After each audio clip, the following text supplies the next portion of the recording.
Welcome to 7 news Telugu bulletin. ముందుగా headlines. Delhi పేలుడు ఘటన, బాధితులకు ప్రధాని మోదీ పరామర్శ.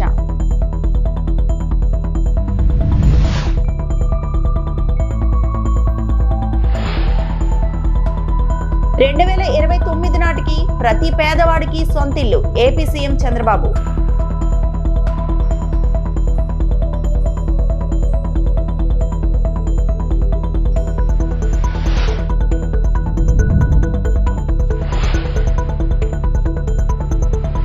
వరాహ ఇండస్ట్రియల్ పార్క్ మంత్రి అనిత భూమి పూజ.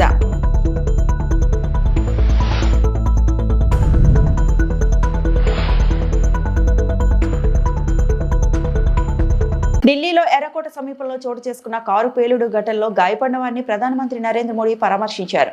భూటాన్ పర్యటన ముగించుకొని స్వదేశానికి చేరుకున్న వెంటనే నేరుగా ఎల్ఏఎన్స్కోపీ ఆసుపత్రికి వెళ్లారు. గాయపడిన వారిలో మాట్లాడి త్వరగా కోలుకోవాలని ఆకాంక్షించినట్లు అధికార వర్గాలు తెలిపాయి. క్షతగాత్రుల పరిస్థితిని అక్కడ వైద్యులు ఆయనకు వివరించారు. కాసేపట్లో ప్రధాని ఉన్నత స్థాయి సమావేశం నిర్వహించనున్నట్లు సమాచారం.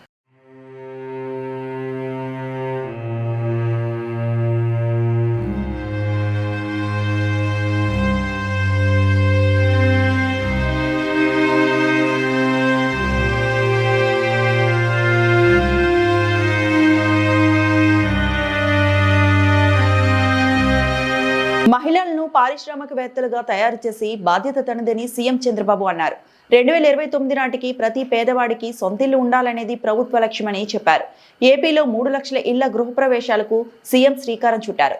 అన్నమయ్య జిల్లా చిన్నమండె మండలం దేవగుడిపల్లిలో ఈ కార్యక్రమాన్ని ప్రారంభించారు. పలువురు లబ్ధిదారులకు ఇంటి తాళాలు అప్పగించారు. రాష్ట్రంలో మిగతా ప్రాంతాల్లో గృహప్రవేశాలను వర్చువల్ గా ప్రారంభించారు. ఈ సందర్భంగా ఆయన మాట్లాడుతూ, ఇల్లు అంటే 4 గోడలు కాదు, భవిష్యత్తుకు భద్రత, పేదలకు తొలిసారి పక్కా ఇల్లు నిర్మించిన వ్యక్తి ఎన్టీఆర్. గూడు కూడు దుస్తులు నినాదంతో పుట్టిన పార్టీ తెదేపా. ఇళ్ల లబ్ధిదారులు అందరికీ అభినందనలు. ఇవాళ రాష్ట్ర వ్యాప్తంగా 3 లక్షల ఇల్లు అప్పగిస్తున్నాం. మళ్ళీ ఉగాది నాటికి మిగతావి పూర్తి చేసి అప్పగిస్తాం. ఇది పేదల ప్రభుత్వం, వారికి న్యాయం చేసేందుకు పనిచేస్తాం. ఉగాది నాటికి 5.9 లక్షల ఇళ్లకు గృహప్రవేశాలు చేయిస్తాం. నేను ఒకప్పుడు పొదుపు ఉద్యమం నేర్పించాను మీకు. మీరు రూపాయి పొదుపు చేయండి, నేను రూపాయి ఇస్తాన్నాను 30 ఏళ్ల కంటే ముందు. ఆ విధంగా పొదుపు చేసుకున్న డబ్బులు ఇప్పుడు మీ దగ్గర 25,000 కోట్లు ఉందంటే దేశంలో ఎక్కడా లేని విధంగా మన రాష్ట్రంలో డాక్రా సంఘాలు ముందుకు పోతున్నాయి. ఇప్పుడు మీ అందరినీ పారిశ్రామికవేత్తలుగా తయారు చేసే బాధ్యత మీకు తెలిసిన పని. పచ్చళ్ళు పెట్టడం, లేకుంటే చిన్న చిన్న పనులు చేయడం, ఏ పని చేయగలిగే చిన్న హోటల్ పెట్టుకోవడం, ఏం చేయాలనో చేపించే బాధ్యత నాది. అలాంటి ట్రైనింగ్ ఇప్పిస్తా, అది అందిపుచ్చుకునే బాధ్యత మా తెలుగింటి ఆడపడుచులని చెప్పి మరొక్కసారి తెలియజేస్తున్నా. ఇంకో పక్క అందరికీ న్యాయం చేయాలని చెప్పి ఆలోచిస్తున్నాం.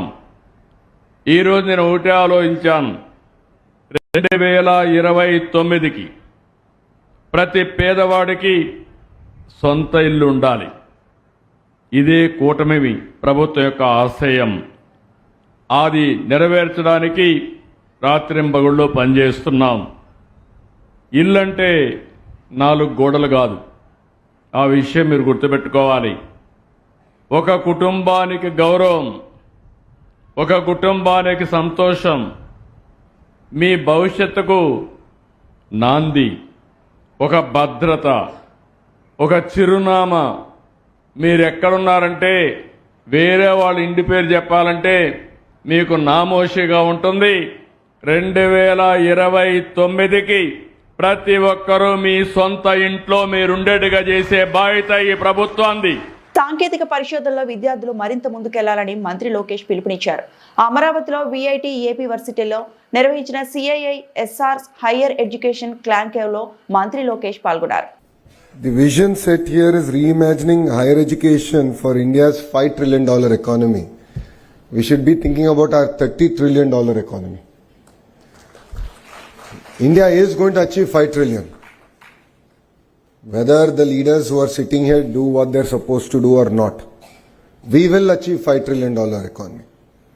The question is, how fast can we achieve the Honorable Prime Minister Shri Narendra Modi ji's vision of India achieving its $30 trillion economy depends on the kind of reforms, collaboration, changes that we all do together here. Economic growth is not possible without intellectual and human capital being harnessed. Higher education is not merely a sector for me, it is a strategic pillar here in Andhra Pradesh. 54% of our population is under the age of 25, which makes us one of the youngest workforces. It is a greater asset, and yes, demographic dividend is here to be harnessed. But it also presents unique challenges. The challenges is in terms of our employability, in terms of our ability to adapt to the changes that the world is going through. Only 34% of India's working age population has received a formal training. This is compared to 96% in South Korea, 80% in Japan, and 75% in Germany. The recent economic survey stated that only 51% of our graduates are employable. 51%. There is a big mismatch of what we teach and what the market demands. To be fair, in our current higher educational institutions, we are not able to provide any gainful employment even after 3 to 4 years of formal training. Whilst youngsters go to Ameerpet and within 4 to 6 months of training they are able to find a job. So I truly believe that fundamental transformation, not correction, transformation is required in higher education. We must move from degree acquisition to skill activation. పారిశ్రామిక అభివృద్ధితో పాయకరావుపేట నియోజకవర్గం రూపుమారనుందని హోంమంత్రి అనిత అన్నారు. అనకాపల్లి జిల్లా నక్కపల్లి మండలం నల్లమట్టిపాలెం వద్ద వరాహ industrial park ఏర్పాటుకు హోంమంత్రి అనిత మంగళవారం సాయంత్రం భూమి పూజ చేశారు. నిజంగా చెప్పాలంటే ఒక పెట్టుబడుల పండగ జరిగింది. అంటే ఓవరాల్ గా స్టేట్ మొత్తం మీద దగ్గర 87 చోట్ల కొన్ని లక్షల కోట్ల పెట్టుబడులతో ఈ రోజు పరిశ్రమలు ఏర్పాటు చేయడం కానీ, అదేవిధంగా వాటన్నిటికీ అనుగుణంగా కొన్ని లక్షల ఉద్యోగాలు రాబోయే కాలంలో యువతకు తీసుకురావాలన్న ఒక మంచి ఉద్దేశంతో అనకాపల్లి జిల్లాలో సుమారుగా ఒక 3 ఇండస్ట్రీస్ ఓపెనింగ్, అదేవిధంగా 9 ఇండస్ట్రీస్ కి శంకుస్థాపన, ఇంకొక 3 ఇలాంటి ఎంఎస్ఎంఈ పార్కులకు ఒక 3టికి శంకుస్థాపన కూడా ఈ రోజు చేయడం జరిగింది. మన నక్కపల్లి మండలంలో వస్తున్న స్టీల్ ఫ్యాక్టరీకి సంబంధించి ఇక్కడ దానికి అనుగుణంగా ఉన్న పార్కులు కూడా పార్క్ సంబంధించి ఇక్కడ పెట్టుబడులు కానీ రానున్నాయి. 32 కోట్ల పెట్టుబడి, దగ్గర 90 ఎకరాలు. దాంతో పాటు ఇక్కడికి రాబోయేది కూడా 1200 కోట్ల రూపాయల పెట్టుబడితో ఇక్కడికి ఇండస్ట్రీస్ కూడా రాబోతున్నాయి. వాటిలోని దగ్గర 5,000 నుంచి 6,000 మంది యువతకు ఉద్యోగాలు కల్పించే కల్పన కూడా ఈ రోజు ఒక ప్రణాళికబద్ధంగా ముందుకెళ్తున్నాం. విశాఖలో బీచ్ రోడ్లో నిర్వహించిన ఏక్తారన్ దేశభక్తిని చాటింది. ఉక్కు మనిషి సర్దార్ వల్లభాయ్ పటేల్ ను స్మరించుకుంటూ భారత యువజన సర్వీసుల శాఖ ఆధ్వర్యంలో నిర్వహించిన పరుగును విశాఖ ఎంపీ శ్రీభరత్ ప్రారంభించారు. రాష్ట్రంలో ఉన్న పార్లమెంట్లో అన్నిటికన్నా ఎక్కువ డైవర్స్ పార్లమెంట్, ఎందుకంటే ఇక్కడ అన్ని రాష్ట్రాల నుంచి కూడా ప్రజలు వచ్చి సెటిల్ అయ్యారు. కలిసిమెలిసి చాలా ఆనందంగా ఇక్కడ ఉంటున్నాము. ఈ మెసేజ్ ఇంకా ముందుకు తీసుకెళ్లాలనే ఉద్దేశంతో మంచి కార్యక్రమం అండ్ ఒక గొప్ప నాయకులు, దేశంలో ఇన్ని ప్రిన్స్లీ స్టేట్స్ కలిసి వచ్చి భారతదేశంని ఈ ఇంటిగ్రిటీ తయారు చేసే ఒక కీలక పాత్ర వహించిన సర్దార్ వల్లభాయ్ పటేల్ గారిని గుర్తిస్తూ ఈ ప్రోగ్రామ్ ఆర్గనైజ్ చేయడం ఒక చాలా మంచి కార్యక్రమం. అనకాపల్లి జిల్లా నర్సీపట్నం తాండవ్ రిజర్వాయర్లో 10 లక్షల చేప పిల్లల విడుదల. తాండవ్ రిజర్వాయర్ను అన్ని విధాలా అభివృద్ధి చేస్తాం. స్పీకర్ చింతకాయల అయ్యన్న పాత్రుడు. మత్స్యశాఖ ఆధ్వర్యంలో తాండవ్ రిజర్వాయర్లో చేప పిల్లలను విడుదల చేసే కార్యక్రమం బుధవారం నాడు జరిగింది. ఈ కార్యక్రమానికి ఆంధ్రప్రదేశ్ శాసనసభ స్పీకర్ చింతకాయల అయ్యన్న పాత్రుడు, జిల్లా కలెక్టర్ విజయ్ కృష్ణన్ ముఖ్య అతిథులుగా పాల్గొన్నారు. తొలుత గంగమ్మ అమ్మవారికి పూజలు నిర్వహించి అనంతరం స్పీకర్ అయ్యన్న, కలెక్టర్ విజయ్ కృష్ణన్ కలిసి తాండవ నీటిలో 10 లక్షల చేప పిల్లలను వదిలారు. ఈ సందర్భంగా స్పీకర్ చింతకాయల అయ్యన్న పాత్రుడు మాట్లాడుతూ తాండవ రిజర్వాయర్ను అన్ని విధాలా అభివృద్ధి చేసి రైతులు మరియు మత్స్యకారులకు అండగా నిలుస్తామని భరోసా ఇచ్చారు. మరి ఈరోజు అందరికీ తెలుసు, తాండవ రిజర్వాయర్ అన్నది మన పూర్వీకులు ఇప్పుడు మనకి కట్టినటువంటి విషయం మీ అందరికి తెలిసిన విషయమే. సుమారు నాకు తెలిసి 53,000 ఎకరాలకి సాగు అవుతుంది. మన మండలమే కాదు, పాకిరేపేట మండలం, కోటగొట్ల మండలం, యువతల కోటనందూరు మండలం, రవతలపూడి మండలం, తుని అక్కడ వరకు తానువా నీరు మీద ఆధారపడి వ్యవసాయాలు జరుగుతున్నాయి. అయితే గత 5 సంవత్సరాల్లో నేను కామెంట్ చేయను, కానీ మీకు అంత తెలిసిందే, నిర్లక్ష్యం చేశారు. కనీసం గేటుకి కన్నం పడితే కన్నం కూడా మిగిలిపోయారు. మళ్ళీ అప్పుడు మన పెద్దలందరినీ కూర్చోబెట్టి వాళ్ళు డబ్బులు వేసుకొని గేట్ కూడా బాగు చేసుకున్నాం.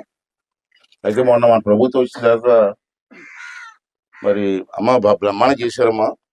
ఈ కమిటీ ఉన్నారు, కమిటీ మొన్న ఎలక్టెడ్ కమిటీది, రైతులు ఓట్లు ఎలక్టెడ్ కమిటీ సభ్యులు మాత్రం చాలా బ్రహ్మాండంగా పనిచేశారు. మొత్తం ఎంతమంది మీరు కమిటీ? 324 మంది అండి మొత్తం. ప్రెసిడెంట్ లో 324 మంది అమ్మా. 12 మంది చెప్పి డైరెక్టర్ 27 మంది ప్రెసిడెంట్ ఉంటారు.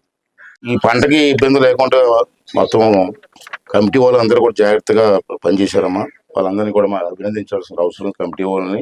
విశాఖపట్నం సమీపంలో టీడీపీ నాయకుడు సుబ్రహ్మణ్య గుప్తా సహాయకుడు చెందిన గోదాం నుండి మొత్తం 189 టన్నుల నిషేధిత గొడ్డు మాంసం స్వాధీనం చేసుకున్నారు. దీంతో పెద్ద ఎత్తున అక్రమ ఎగుమతి రాకెట్ బయటపడింది.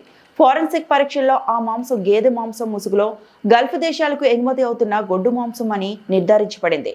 ఈ కుంభకోణం బయటపడడంతో 189 టన్నుల గొడ్డు మాంసం స్వాధీనం నుండి ప్రజల దృష్టిని మళ్లించాడని చంద్రబాబు నాయుడు ప్రభుత్వం తిరుమల లడ్డు కల్తీ నెయ్యి వివాదాన్ని పునరుద్ధరించింది. కేసు తీవ్రత ఉన్నప్పటికీ ఏ సీనియర్ టీడీపీ నాయకుడు లేదా మంత్రి కూడా ఎటువంటి ప్రకటన చేయలేదు. డిప్యూటీ సీఎం పవన్ కళ్యాణ్ మౌనం తీవ్ర విమర్శలకు దారితీసింది. దర్యాప్తును అణిచివేసేందుకు ప్రభుత్వం చేస్తున్న ప్రయత్నాలు రాజకీయ జోక్యం మరియు కప్పిపుచ్చడం అనే తీవ్రమైన ప్రశ్నలను లేవనెత్తాయి.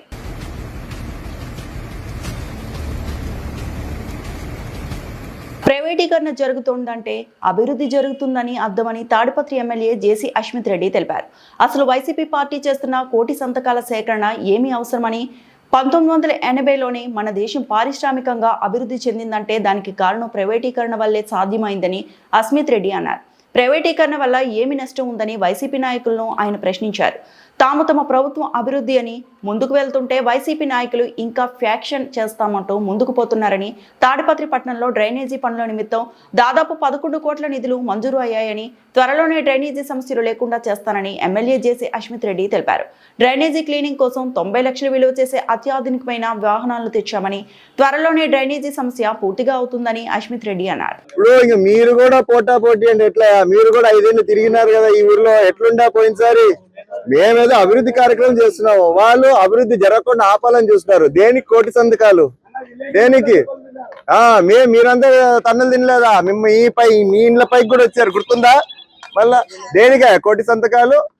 ఎక్కడైనా ప్రైవేటైజేషన్ జరుగుతుందంటే అభివృద్ధి జరుగుతానట్టే. 1980s లో ఇండస్ట్రియలైజేషన్ అయిందంటే మన భారతదేశం ఓన్లీ బికాస్ ఆఫ్ ప్రైవేటైజేషన్. లేకపోతే ఎక్కడికి ముందు పోయిందా? ఈ రోజు ఏ విధంగా అయితే 1970లో ఉన్నామో అదే విధంగా నిండు. తప్పేముంది ప్రైవేటైజేషన్ చేస్తే? మేమన్నా ఈరోజు అభివృద్ధి కార్యక్రమం పెట్టినాం. వాళ్ళు ఏదో ఒకటి ప్రభుత్వం ముందుకు పోతాంది మంచి చేసుకుంటా అడ్డుకోవాలని చెప్పి రోడ్డు పైకి వస్తున్నారు తప్ప ఈ రాష్ట్రాన్ని మాత్రం మంచి చేద్దామని అయితే లేరు. వాళ్ళు మళ్ళీ కూడా ఫ్యాక్షన్ మొదలు పెడతా అని ఇప్పుడు చెప్పారు. ఇంకా ఇప్పుడు ఆల్రెడీ ఒకసారి ఫ్యాక్షన్ మొదలు పెడతా అంటేనే ప్రజలు ఏం చేశారో చూశారు, ఇంటికి పంపించినారు 2024 ఎలక్షన్ లో. ఇంకా ఈసారి మళ్ళా చెప్పినాడంటే ఇంకా బుద్ధి లేదంటే, ఆయన సలహాదారులు మంచోలో తెలియట్లేదు, ఆయన సొంత బుర్ర వాడతా అంటే ఇంకా దానికి ఎవడేం చేయలేడు. ఈ కాలంలో ఫ్యాక్షన్ మాట పడేటోడు ఎవడున్నాడా? అయ్యా బుజ్జి అమ్మ అని చేతులు కాళ్ళు పట్టుకుంటే తప్ప పలికేటోళ్ళు లేని కాలంలో నేను ఫ్యాక్షన్ మొదలు పెడతానా? ఆయన వెనకలు ఎవరున్నారో అడుగు ఫస్ట్, ప్రశ్నించుకోమని. ఉన్నారా లేదా ఫ్యాక్షన్ చేసేదానికి? లేదంటే ఆయనే కత్తి పెట్టుకుని రోడ్లో తిరగాల. అనకాపల్లి జిల్లా నర్సీపట్నంలో మాజీ ఎమ్మెల్యే గణేష్ ఆధ్వర్యంలో ప్రజా ఉద్యమం వైసీపీ శ్రేణులతో భారీ ర్యాలీ. ఆర్డీఓ కార్యాలయంలో వినతిపత్రం అందజేత. మెడికల్ కాలేజీలు ప్రైవేటీకరణకు వ్యతిరేకంగా నర్సీపట్నం మాజీ ఎమ్మెల్యే గణేష్ ఆధ్వర్యంలో వైసీపీ పార్టీ శ్రేణులతో కలిసి బుధవారం వైసీపీ ప్రజా ఉద్యమం కార్యక్రమం నిర్వహించారు. ముందుగా గాంధీ విగ్రహానికి, అంబేద్కర్ విగ్రహానికి పూలమాలలు వేశారు. అనంతరం వైసీపీ కార్యకర్తలతో కలిసి అబిద్ సెంటర్ నుండి శ్రీకన్య సెంటర్ వరకు ర్యాలీగా వెళ్లారు. అనంతరం నర్సీపట్నం ఆర్డీఓ కార్యాలయంలో వినతిపత్రం అందజేశారు. మాజీ ఎమ్మెల్యే గణేష్ మాట్లాడుతూ వైసీపీ ప్రభుత్వంలో నాటి ముఖ్యమంత్రి వైఎస్ జగన్మోహన్ రెడ్డి రాష్ట్రంలో 17 నూతన ప్రభుత్వ మెడికల్ కాలేజీలు మంజూరు చేశారన్నారు. అయితే అందులో రాష్ట్ర ప్రభుత్వం కొన్ని పూర్తి చేయగా ఇంకా 10 వరకు పూర్తి కావాల్సి ఉందన్నారు. వీటిని ప్రస్తుత కూటమి ప్రభుత్వం పీపీపీ పద్ధతిలో ఇచ్చేందుకు నిర్ణయించడంపై మండిపడ్డారు. గత ప్రభుత్వ హయాంలో 5 కాలేజీలు ప్రారంభించామన్నారు. దీనివల్ల 750 మెడికల్ సీట్లు అందుబాటులోకి తీసుకొచ్చామన్నారు. ఈ పర్యటనలో నియోజకవర్గంలో వైసీపీ జెడ్పీటీసీ, ఎంపీటీసీలు, మున్సిపల్ చైర్మన్, సర్పంచ్లు, నాయకులు, కార్యకర్తలు పాల్గొన్నారు. ఈరోజు వైఎస్ఆర్ కాంగ్రెస్ పార్టీ రాష్ట్ర అధ్యక్షులు వైఎస్ జగన్మోహన్ గారు పిలుపు మేరకు రాష్ట్ర వ్యాప్తంగా ఉన్న 170 నియోజకవర్గాల్లో కూడా మరి ఏదైతే మెడికల్ కాలేజీ ప్రైవేటీకరణ చేస్తున్నారో మరి దానికి వ్యతిరేకంగా మరి ప్రతి నియోజకవర్గం కూడా ర్యాలీ చేసే కార్యక్రమం పిలుపుకోవడం జరిగింది. మరి అందులో భాగంగా ఈరోజు నర్సీపట్నం నియోజకవర్గ ఆధ్వర్యంలో మరి వైఎస్ఆర్ కాంగ్రెస్ పార్టీ ఆధ్వర్యంలో పార్టీ శ్రేణులు అందరూ కూడా, పార్టీ నాయకులు, కార్యకర్తలు అందరూ కూడా పెద్ద ఎత్తున ఈరోజు మరి కార్యక్రమంలో పాల్గొనడం జరిగింది. అధిక ముఖ్యంగా చెప్పాలంటే ఈనాడు 2019 ఆనాడు జగనన్న ముఖ్యమంత్రి అయిన నాటికి కేవలం మన రాష్ట్రంలో కేవలం 11 మెడికల్ కాలేజీలు ఉంది, ప్రభుత్వ మెడికల్ కాలేజ్. జగనన్న ప్రభుత్వం వచ్చిన తర్వాత దాన్ని మరి సుమారుగా మరి 17 మెడికల్ కాలేజీలు పూర్తి చేయడం జరిగింది. అంటే నిర్మాణంలో ఉన్నాయి, ఒక 10 ఏమో నిర్మాణంలో ఉన్నాయి, 7 ఏమో పూర్తి చేయడం జరిగింది. అయితే ఈ 10 కూడా ఈ రోజు ఈ కూటమి ప్రభుత్వం వచ్చిన తర్వాత మరి పీపీపీ పద్ధతిలో మరి ప్రైవేటు వారికి కట్టబడే కార్యక్రమం చేపట్టడం జరుగుతుంది. అయితే దురదృష్టం ఏంటంటే ఈ రోజు కూటమి ప్రభుత్వం వచ్చిన తర్వాత ఈ సంవత్సరాల కాలంలో మరి ఇవన్నీ కూడా పక్కన పెట్టి మరి ప్రైవేట్ పరంగా చేసే కార్యక్రమం చేపట్టడం జరుగుతుంది. అయితే మీ ద్వారా ఇక్కడ పత్రికా పెద్దల ద్వారా ఈ ప్రాంతంలో ఉన్న వేలాది మంది అందరికి కూడా తెలియపరిచేది ఏంటంటే ఈ రోజు ప్రభుత్వ హాస్పిటల్ కానీ ఉంటే, మనకి ప్రభుత్వ హాస్పిటల్ ఉంటే మనం వైద్యం ఫ్రీగా ఇస్తారు. అలాగే మరి పరీక్షలు ఏమైనా చేయాలంటే ఫ్రీగా చేస్తారు, ఆపరేషన్ కావాలంటే ఫ్రీగా చేస్తారు, ఒక మందులు కావాలంటే ఫ్రీగా ఇస్తారు, అక్కడ ఉండే పరిస్థితి ఉంటే బెడ్లు కూడా ఫ్రీగా ఇస్తారు. కానీ ఈ పీపీ ప్రభుత్వం వచ్చిన తర్వాత అప్పచెప్పిన తర్వాత ప్రైవేట్ వారికి మన వైద్యం కావాలంటే ఫీజు కట్టాలి, పరీక్షలు కావాలంటే ఫీజు కట్టాలి, అలాగే ఆపరేషన్ చేయాలంటే డబ్బులు చెల్లించాలి, అక్కడ ఉండే అవకాశం ఉంటే బెడ్లకు ఛార్జీలు చేయాలి, మందులు కూడా డబ్బులు ఇవ్వాలంటే ఈ విధంగా ప్రైవేటు వారికి ఇచ్చి మరి ప్రైవేటు వారి ద్వారా మన ప్రాంతంలో ప్రజలందరినీ కూడా దోచుకునే కార్యక్రమం చేస్తానని చెప్పి సందర్భంగా తెలియపరచడం జరుగుతుంది. ఏలూరు జిల్లా కామవరపుకోటలో ఈ రోజు వైఎస్ఆర్సీపీ అధ్యక్షుడు వైఎస్ జగన్మోహన్ రెడ్డి ఆదేశాల మేరకు చింతలపూడి నియోజకవర్గ ఇన్ఛార్జ్ కంబం విజయరాజు ఆధ్వర్యంలో మెడికల్ కాలేజీల ప్రైవేటీకరణ వ్యతిరేకిస్తూ ప్రజా ఉద్యమం చేపట్టారు. ఈ ఉద్యమంలో వైసీపీ నాయకులు, కార్యకర్తలు, అభిమానులు చౌరస్తా సెంటర్ నుండి తహసీల్దార్ కార్యాలయం వరకు ప్లకార్డులు ప్రదర్శిస్తూ మెడికల్ కాలేజీలను ప్రైవేటీకరణ రద్దు చేయాలని నినాదాలతో ర్యాలీ చేపట్టి ఎంఆర్ఓ కార్యాలయంలో వినతిపత్రం సమర్పించారు. ఈ కార్యక్రమంలో వైసీపీ నియోజకవర్గ కన్వీనర్ కంబం విజయరాజు, ఏలూరు పార్లమెంట్ ఇన్ఛార్జ్ కారుమూరి సునీల్ కుమార్, మండలంలో వైసీపీ కార్యకర్తలు, అభిమానులు పాల్గొన్నారు.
పశ్చిమ గోదావరి జిల్లా తణుకు నియోజకవర్గం ఈ రోజు వైఎస్ఆర్సీపీ అధ్యక్షుడు వైఎస్ జగన్మోహన్ రెడ్డి ఆదేశాల మేరకు తణుకు పట్టణంలో మాజీ మంత్రి కారుమూరి నాగేశ్వరరావు ఆధ్వర్యంలో వెంకటేష్ థియేటర్ నుండి మున్సిపల్ ఆఫీస్ దాకా మెడికల్ కాలేజీల ప్రైవేటీకరణ వ్యతిరేకిస్తూ ప్రజా ఉద్యమం చేపట్టారు.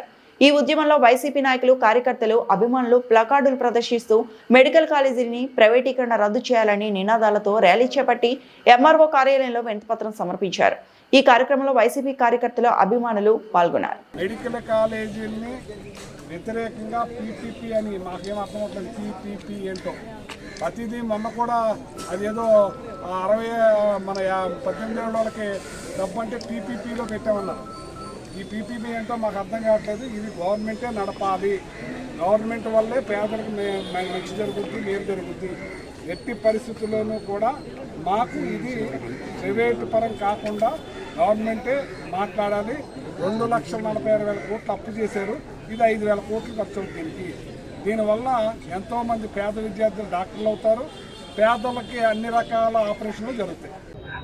ఈ మెడికల్ కాలేజీలు ప్రైవేటు పరం కాకుండా ప్రభుత్వమే నడపాలనే దాంట్లో మరి సిపిఐ తరఫున పాల్గొని భీమారావు గారికి, నాగరాజు గారికి, వాళ్ళ బృందానికి, అలాగే వైఎస్ఆర్సిపి కార్యకర్తలు, నాయకులు, అలాగే ప్రజలు, గ్రామాల నుంచి వచ్చిన వాళ్ళందరికీ కూడా ప్రత్యేక అభినందనలు తెలియజేస్తున్నాను. ఇది కార్యక్రమం ఒకటైంది, మళ్ళీ రెండోది జిల్లాలో ఉంటుంది. జిల్లా తర్వాత మళ్ళీ మన గవర్నర్ గారికి ఇచ్చే కార్యక్రమం జగన్మోహన్ రెడ్డి గారితో ఉంటుంది. ఈ కార్యక్రమాన్ని ప్రతి ఒక్కళ్ళు కూడా సంతకాల సేకరణలో కూడా మన నియోజకవర్గంలో గ్రామ నాయకులందరూ కూడా పెద్ద ఎత్తున పాల్గొన్న, ఇందులో పాలు పంచుకున్న ప్రజలందరికీ కూడా పేరు పేరున నా ధన్యవాదాలు తెలియజేస్తా ఉన్నాను. ఈ వార్తలు ఇంతటితో సమాప్తం.